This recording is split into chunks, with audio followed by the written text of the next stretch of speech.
Bien-aimés frères et sœurs, bonsoir. L'heure est venue pour moi de vous partager un moment spirituel. La spontanéité de l'amour, première partie. Enoch marcha avec Dieu, puis on ne le vit plus, parce que Dieu le prit. Genèse chapitre 5, verset 24. Enoch était parfait dans ses relations avec Dieu. Il fut transporté au ciel par Dieu sans voir la mort, parce qu'il était prêt à vivre en compagnie d'êtres parfaits. Il marcha avec Dieu dans l'amour. Le don du salut en Jésus signifie que nous participons en réalité à la vie essentielle et à la qualité de l'amour de Dieu. Nous sommes consacrés à lui d'une consécration totale.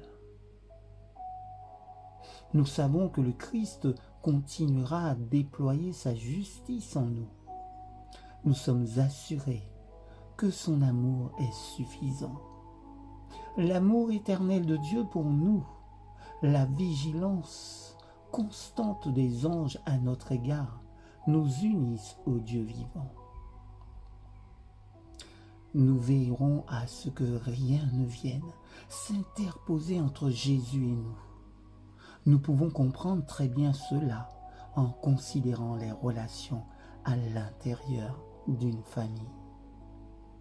La relation d'amour qui unit le mari et la femme, les parents et les enfants, empêche tout élément diviseur de s'introduire dans le foyer. Ainsi, nous ne pensons pas à cette relation d'amour avec le Christ comme à un concours où il faudrait gagner des points en respectant des règles et des normes. Aimer le Christ de tout notre cœur, de toute notre pensée, de toute notre force ne débouche pas sur des résultats religieux isolés. L'avoir dans notre cœur signifie que c'est lui qui occupe nos pensées et qui nous intéresse. C'est à lui que nous rendons témoignage et non à nous-mêmes ou à nos réalisations, fussent-elles du domaine de la piété. Notre amour pour lui ne braque pas les projecteurs sur nous. Nous n'essayons pas de faire cadrer notre vie avec un système de règles et de lois. Nous sommes devenus un avec lui, dans notre vie et nos buts. C'est lui que nous glorifions et non pas nous-mêmes. Croire que nous sommes enfin arrivés à la perfection sur tous les points réclamés par Dieu, de sorte que nous sommes maintenant supérieurs, que nous faisons partie religieusement parlant de l'élite, ce n'est pas la solution. Le Christ seul est notre unique perfection, notre justice suffisante. Notre vie est cachée avec lui en Dieu. Marcher avec Dieu dans l'amour, c'est le principal.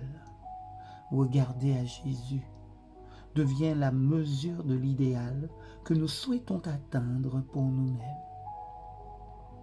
Tout ce que nous pouvons faire, c'est de permettre au Christ de nous aimer, de nous sauver complètement, parce que nous sommes sa possession et que nous le possédons. La foi et l'espérance opèrent continuellement une œuvre qui nous rapproche de l'idéal en lui. Amen.